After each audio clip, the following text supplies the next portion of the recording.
The 4-meter-tall alien woman got angry and said, "Flirt with me, human." The human outpost on Threxia. 7 was quiet sunset, the orange glow stretching across the twin moons above the jagged hills. Specialist Aaron Voss had just returned from repairing a water distributor on the eastern ridge when a massive shadow appeared over him. He looked up. Towering above him, arms crossed, stood Commander Thalzaria the Athani, a 4-meter-tall alien woman with sapphire blue skin, glowing white eyes, and physique carved from the stuff of war legends. Her braided tendrils swayed in the breeze, and her armored chest plate reflected the dying sun. Aaron blinked and tried to keep his heart from punching through his ribcage. "Commander Thalzari," he said, saluting stiffly. She didn't salute back. Instead, she narrowed her eyes and hissed, "Explain yourself." He gulped. "Ma'am, for weeks you have spoken gently to my soldiers. You helped fix the arm of Captain Rent without being asked. You gave your ration bar to my injured scout. But when it comes to me, you are cold, distant." He looked around, wondering if this was some kind of Athani test. "Well, I, figured you didn't need my help. You're formidable." Her eyes narrowed further. "Formidable," she repeated.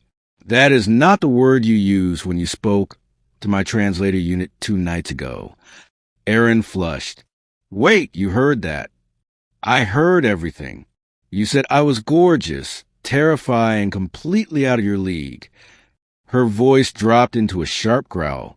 "So, why don't you flirt with me, human?"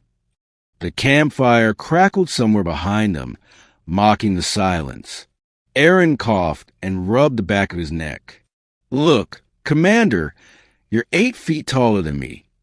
You can crush tanks with your fists, and you let a storm assault through a plasma field without blinking. I'm just a guy who tightens bolts and talks to machines." Her eyes gleamed.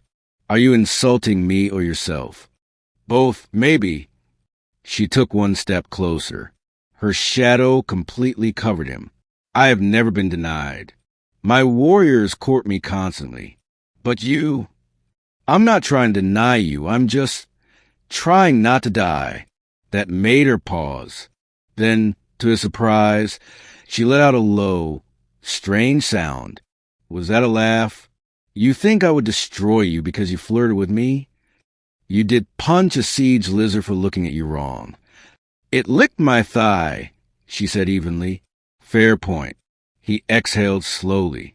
"All right, you want me to flirt with you? Fine." She raised an eyebrow. He took a breath. "Your skin is like midnight lightning, and your voice could make a ship's engine stop humming just to listen. Your height doesn't intimidate me. It's inspiring. And your braid? It's the most beautiful tactical hazard I've ever seen." Her lips twitched. Encouraged, she stepped closer. "And every time you walk in the command tent, the atmosphere changes. Not just because the air pressure adjusts for your size, but because you take control like gravity bends to you." She tilted her head. "Go on." His voice was shaky but earnest. "You terrify me, yes, but not because you're dangerous. It's because I've never wanted to impress someone so badly before." She stared at him, silently, for a long moment. The camp behind them grew quieter. Even the night birds seemed to hush. Then, with a sudden motion, Thalzari knelt down, lowering herself to his level so they were eye to eye. Finally, she said, almost to herself, "You speak the truth." "I always do," he whispered. She leaned closer, so near that her breath stirred his hair. "You say I am terrifying. But what terrifies me is that a human, a soft, strange creature with no battle scars, has managed to stay in my thoughts for days." "Wait, you've been thinking about me?" She let out a low grunt. "I dreamt that you sat on my shoulder as we marched into battle, singing songs from your home world.